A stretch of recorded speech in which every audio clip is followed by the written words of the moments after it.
Hey team, if you haven't heard of me, my name is Sean Walker. If you haven't watched my previous videos, the Redeemable Nomad.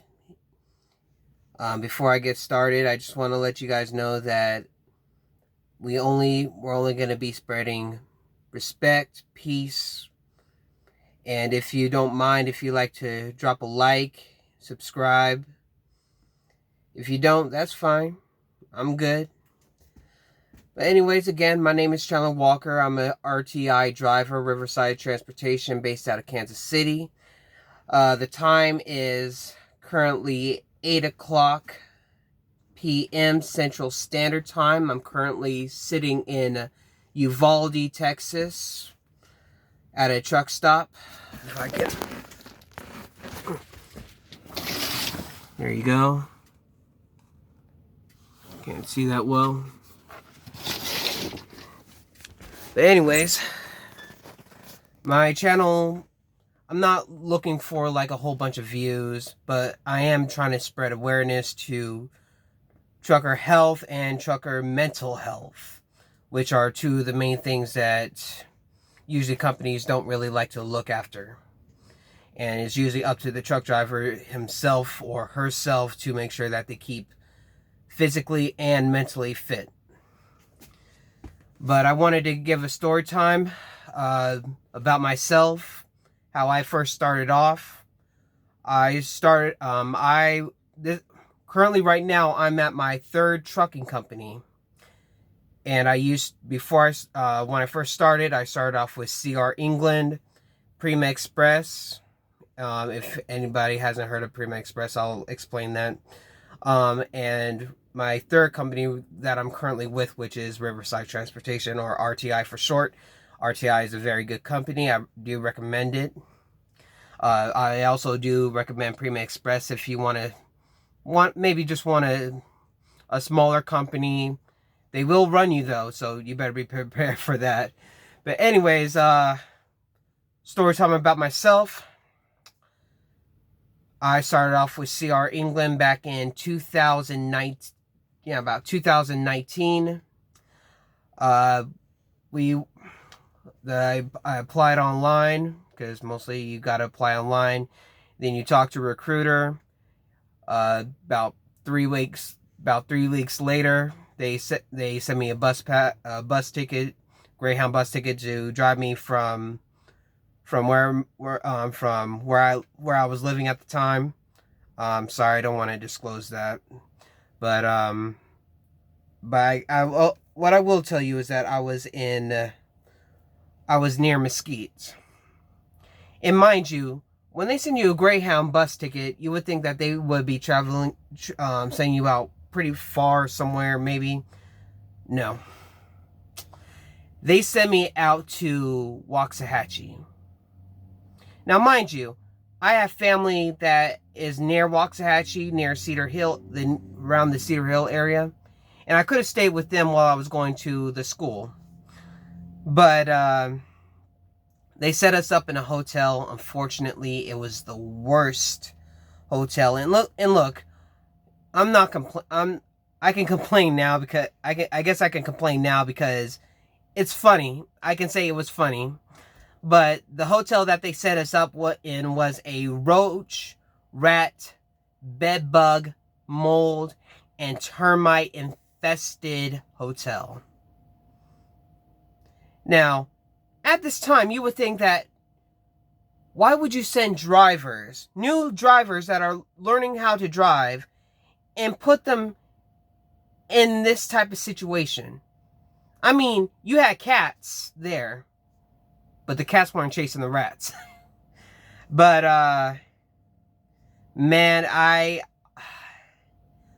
can't really explain it. It was horrible. The room that they put me in, there was a previous student that was in there, left half his stuff, left a half-eaten moldy chicken in the refrigerator. There was mold in the coffee pot, mold behind the coffee pot on the wall, mold inside the refrigerator. I mean, I had to sleep in the chair for the first night before housekeeping had to come in the next morning and clean everything. But even then, the next day, and at this time, they had RTI bus drivers that came up and picked. Well, it wasn't a bus; it was a van. But they picked up people in the van and took them to Walmart. Picked up if they wanted to pick up some food and stuff like that. But I got on the van, got sent to Walmart, picked up a few supplies such as Lysol, bleach, anything that I can use to clean with food, of course. But basically, I just wanted the cleaning supplies, and then I also bought some stuff for bed bugs that when I had to give to the housekeeper because I gave her this big box, but this big bag of bed bug wash. I forgot the name of it. I apologize. I never seen it before, but it was kind of interesting that I found it. But I gave it to her, and I guess she used it on all the sheets. And when she gave me my bag back, I'll have just a little bit. Which, you know what, I can't complain. At least it was being used. And about 3 nights later, I was able to sleep in the bed. So those first 3 nights, I kind of slept in the chair because I didn't trust the beds. Sorry. But anyways, moving on. The class was okay. Like I said, I'm not going to sugarcoat it. Truck driving, it does take some effort. Like I said, it's not easy, but then when you get into the hang of things, and here's another thing, I wish that I got into trucking when I was a Class B.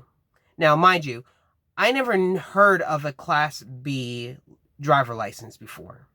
I just literally jumped from my Class C driver license to a Class A. Now, the difference between a Class A and a Class B CDL is with a Class B CDL, you're only permitted to drive such things such as box trucks, expedited trucks. If you ever seen on the road where you saw looks like a semi truck with a trailer attached to the back, that is an expedited truck. So with the Class B, you drove in expedited trucks, buses, city buses, it doesn't matter, commercial box trucks. And then with a Class A, you're pretty much driving like what I'm driving, which is a tractor with a 53 or whatever you're driving, any type of trailer that you're hauling. I haul a 53-foot trailer. Excuse me. But that's the difference between it. But I wish I got my Class B first because I would have to learn air brakes because I never knew about air brakes at first until they explained it to what air brakes was. As you can see, maybe right here, these are air brakes here. This is for our truck, for the parking brake for the truck, and this is for the trailer air brakes for the trailer. Sorry, it's upside down. But anyways, but yeah, I wish I got my Class B. Didn't jump to Class A. Realized that there was such thing as a Class A since half the class had their Class B CDL, and I didn't. I was one of the few people that just had their driver license.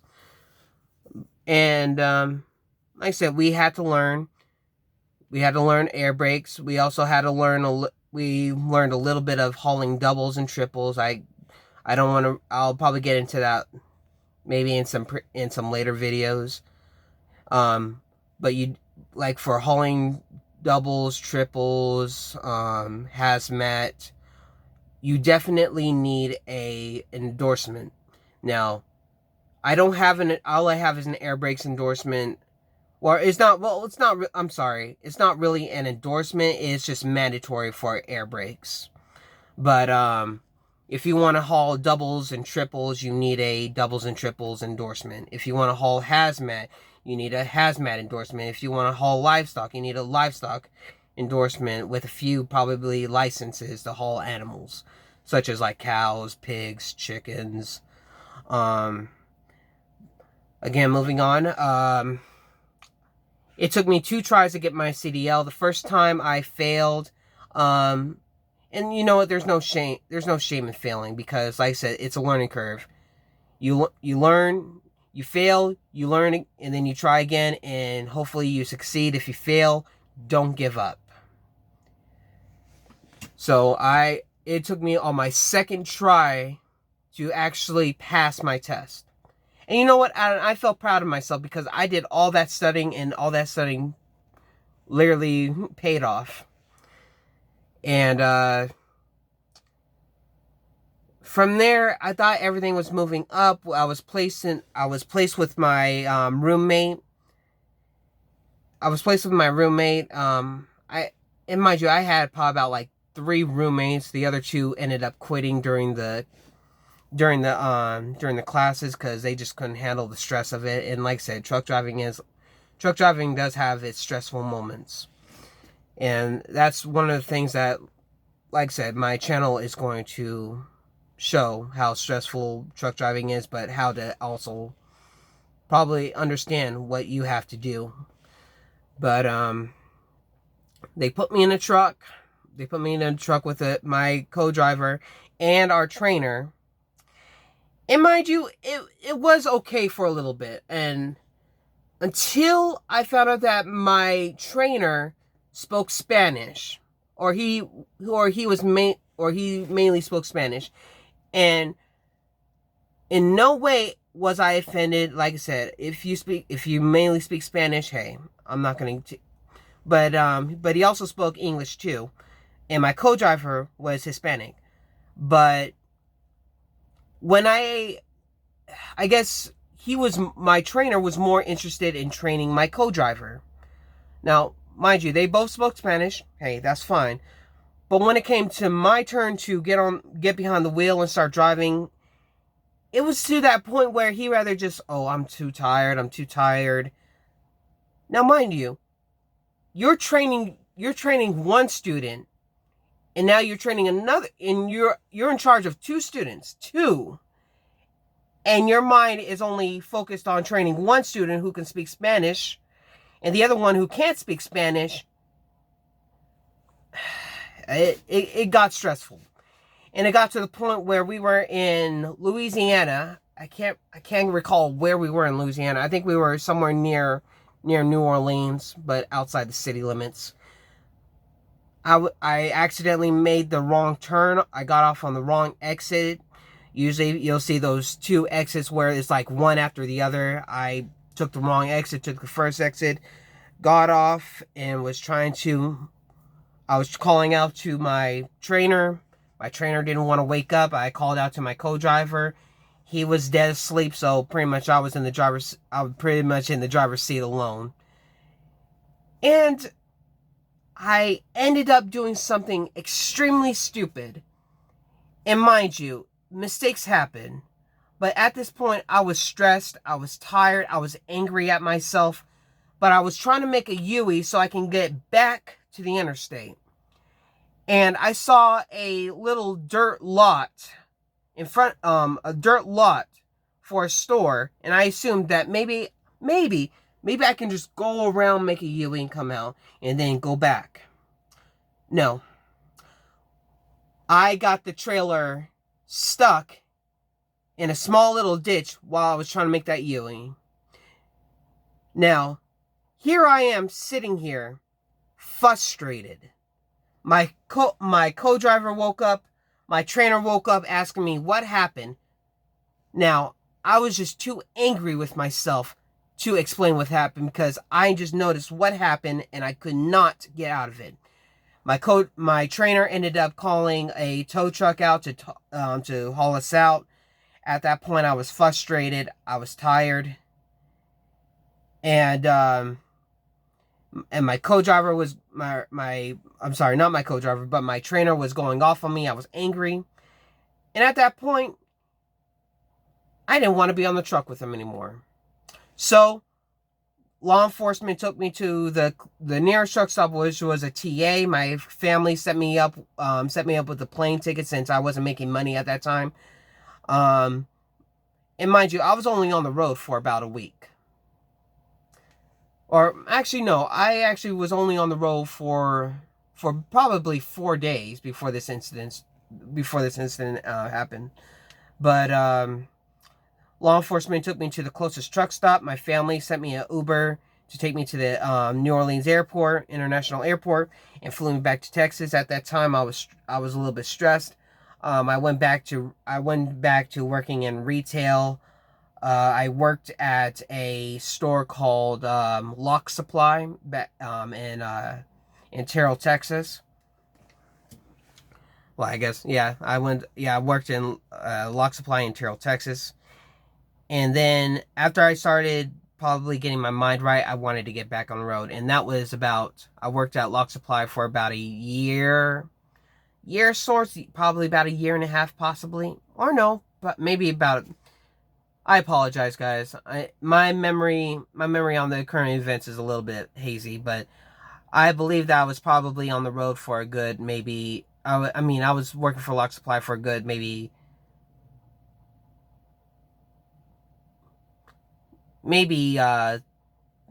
5 months before CRN called me and asked me if I was ready to get back on the road. I told him, yes, sure, I'll get back on the road. They put me in another truck with another trainer. Now, mind you, this was a older gentleman who was possibly in his late 60s, early 70s. I can't recall on the age, but I know it was about that. They put me on the truck with him, and I guess by far this had to have been the worst trainer I've ever been with. Now, if anybody in the comments know the schedule of a truck driver, you drive your 11 hours. So you have a 70-hour clock. Now, yeah, I'll put it to you. You have a 70-hour clock. Within that 70 hours, you have a 14-hour workday. Within that 14-hour workday, you drive 11 hours. Within that 11 hours, you need to take a 30-minute break. And once your 11 hours are up, you need to take a 10-hour break. Or your 10-hour rest break. So you can get your hours back. Or so you can drive your hours the next morning. Now, with teams, it's pretty much the same thing. Now, mind you, this new trainer that I was with hated driving during the day. I guess he preferred driving during the night. You know what? Like I said, that's fine with me, because I hate driving at midnight and 1 o'clock, 2 o'clock in the morning. At that time, I wasn't really comfortable. I am comfortable now, but at that time, I wasn't. So I would drive during the day, drive my whole 11-hour shift while he was sleeping in the back. Now we switch. He gets behind the wheel. It's about, say, 8 o'clock at night. While I'm trying to get ready, here he comes calling me and asking me to stay up with him, to keep him awake while he is driving. Now, mind you, how can I sleep knowing that I have to keep an older gentleman awake while he's driving at night?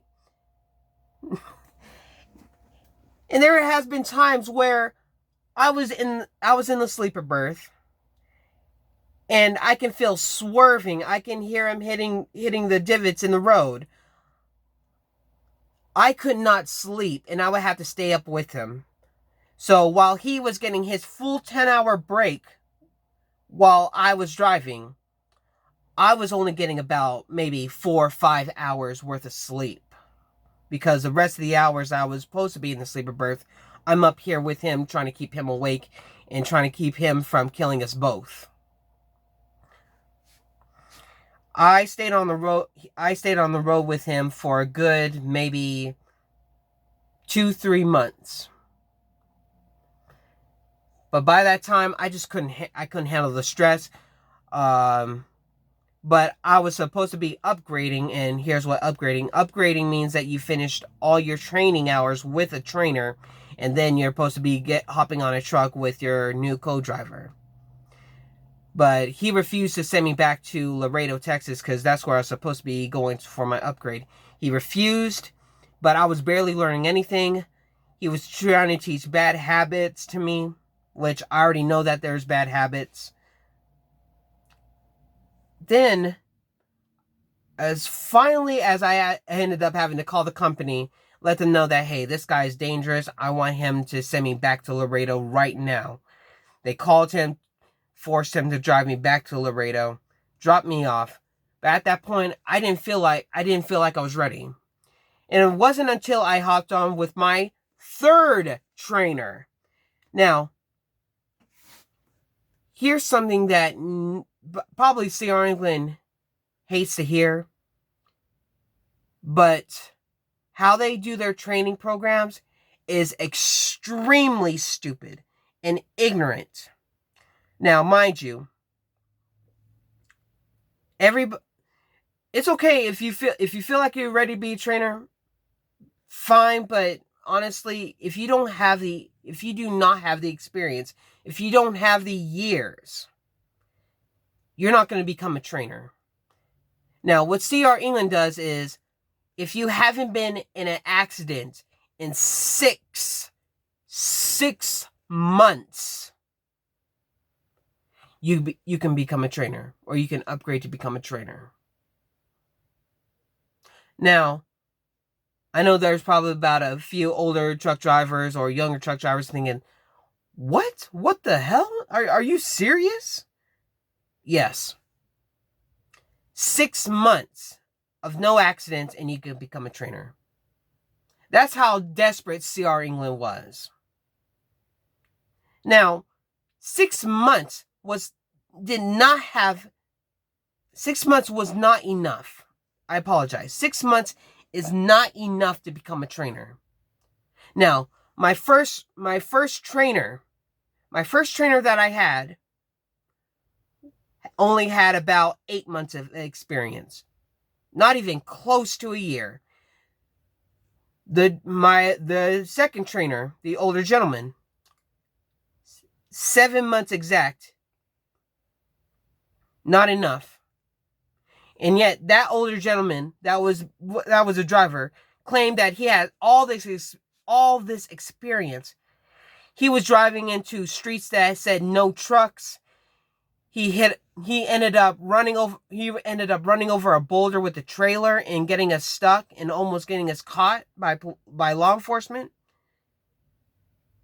He had no business being behind a wheel of a truck, especially if he couldn't stay awake during driving at night. But anyways, it took my third trainer, who had how many years?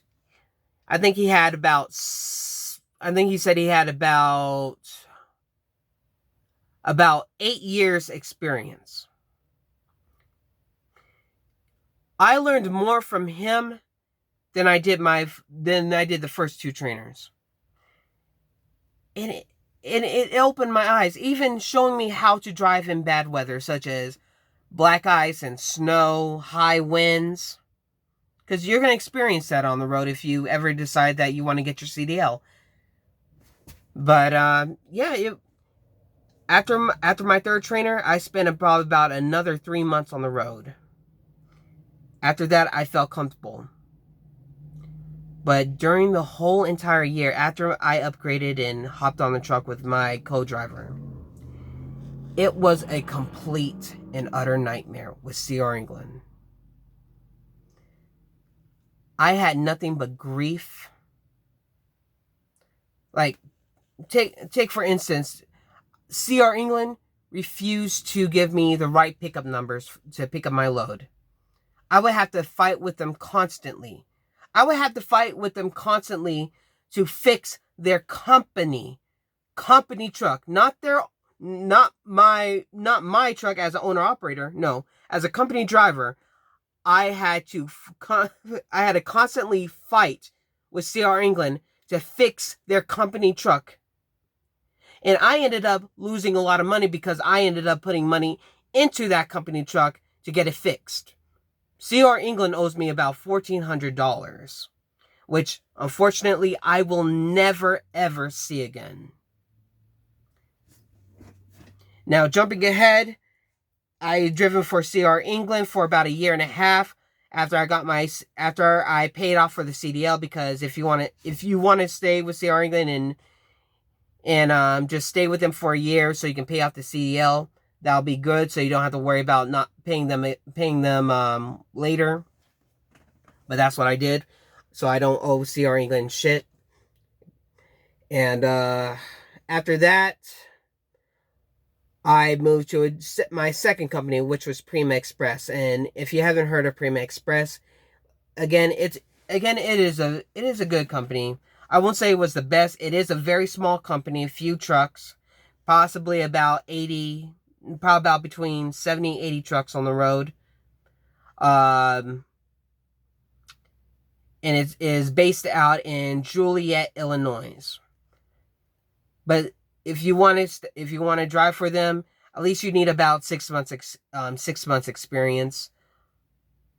But they are a very good company. You're more likely going to be driving all up north from Oregon all the way to Pennsylvania, and as south as to like Georgia. Like I said, you're going to be over the road. But again, it is a good company. They do take care of their trucks. They do take care of their drivers. Their driver lounges is crap, since their driver lounge is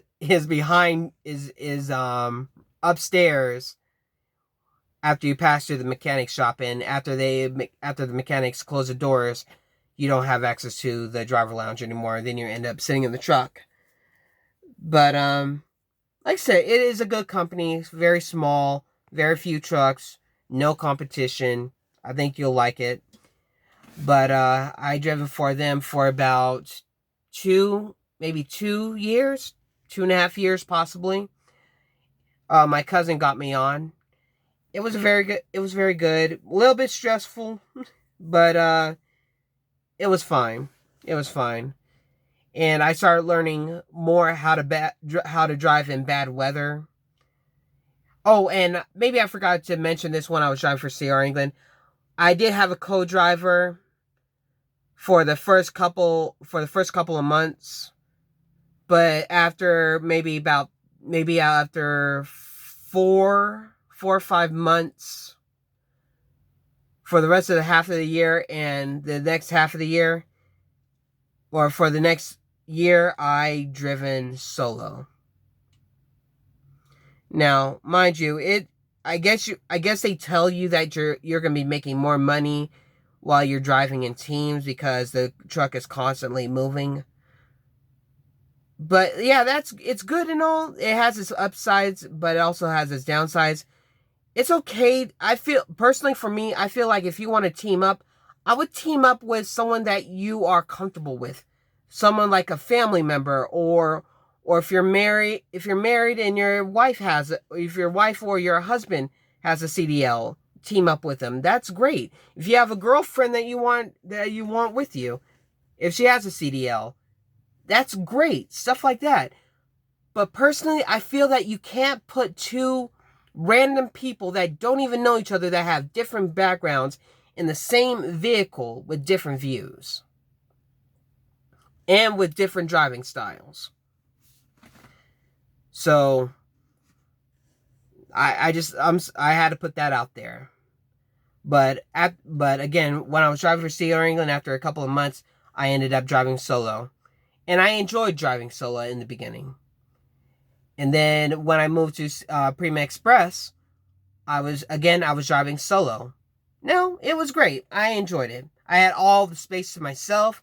I didn't have to worry about the truck moving while I was asleep. I didn't have to worry about putting my life in someone else's hands while I was asleep. It was great. And then after I spent about 2.5 years with Prima Express. It was great.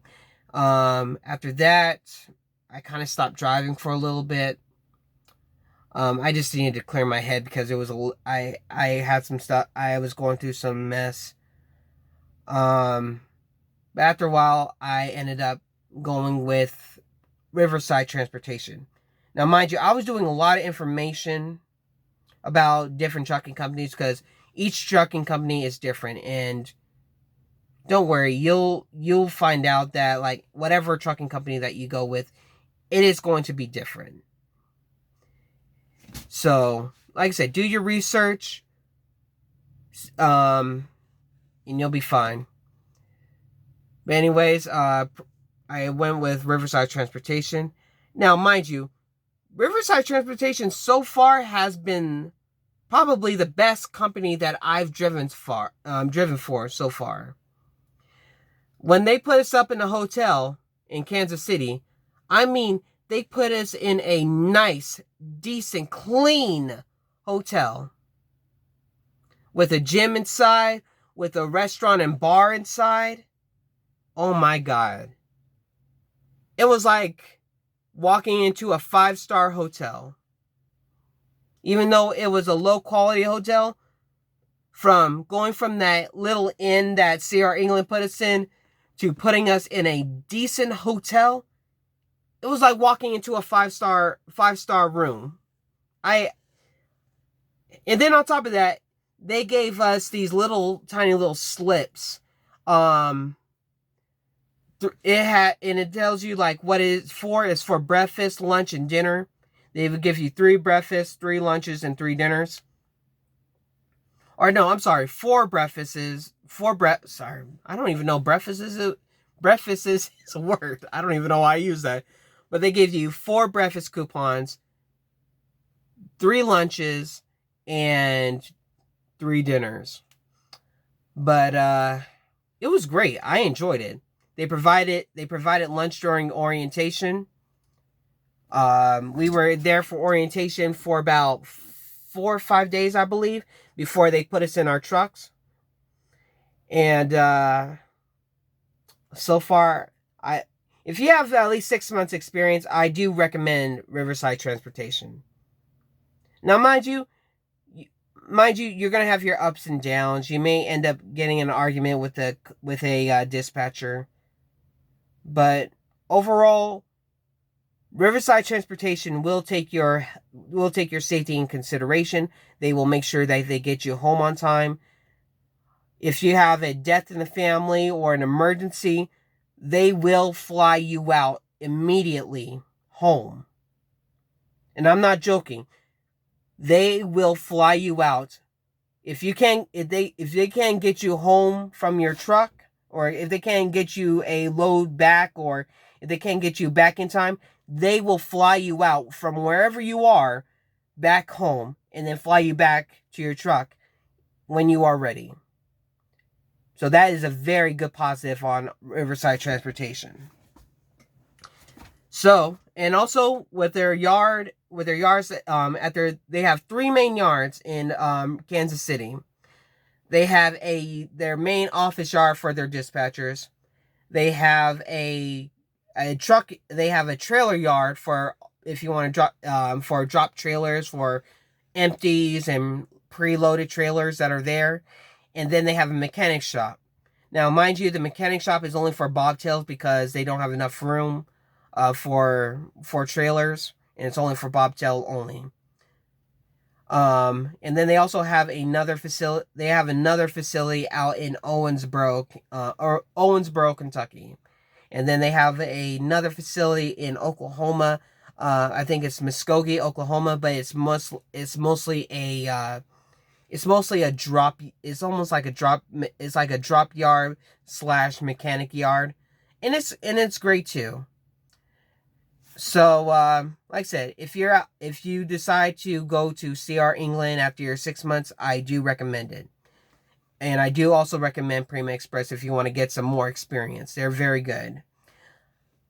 So, I've been driving for Riverside Transportation for about a year and a half.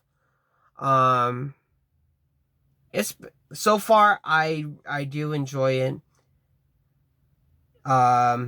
haven't had any complaints. I did have a complaint with like 1 or 2 dispatchers, but overall, I really do enjoy it. I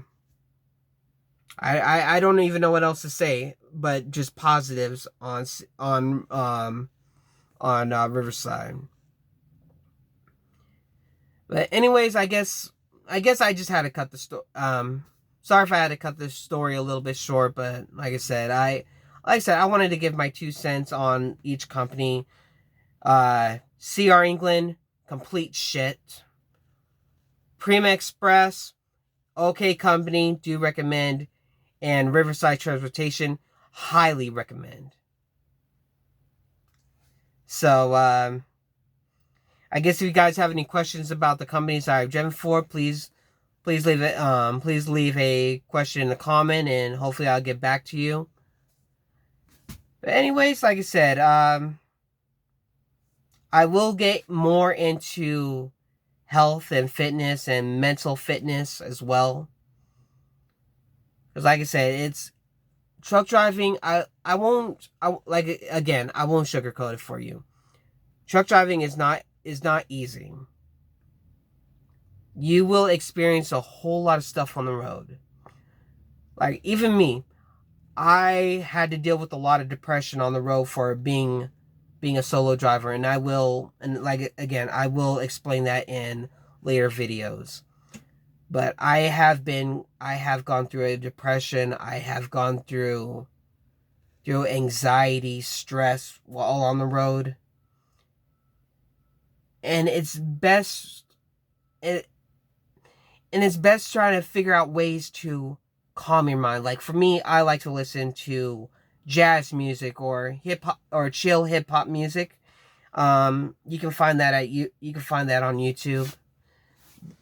Not sponsoring it, but or even going to the gym. I have a Planet Fitness gym membership, Black Card membership, because Black Card membership you can use any Planet Fitness across the country, and I usually go to the gym to at least either release anger, or if I'm stressed I need to work out, or if I need to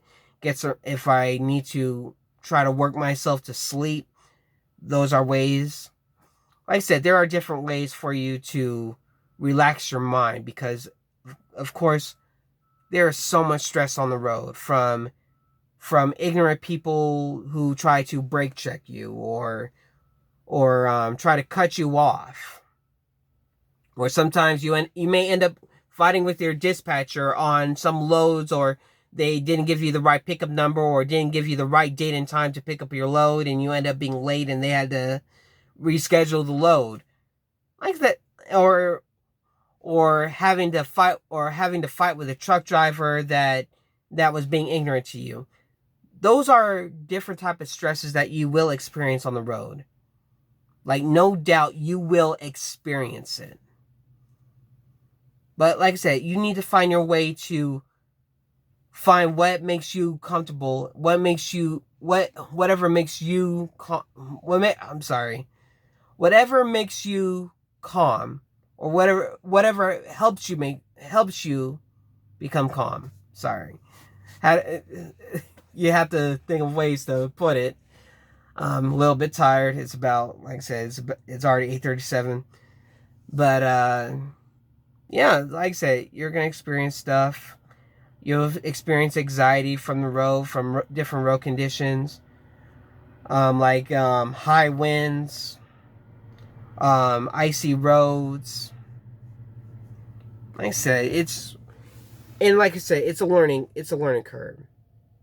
As long as you put your mind to it, truck driving will end up getting a lot more easier. But starting off, it'll seem like it's difficult. But as long as you put in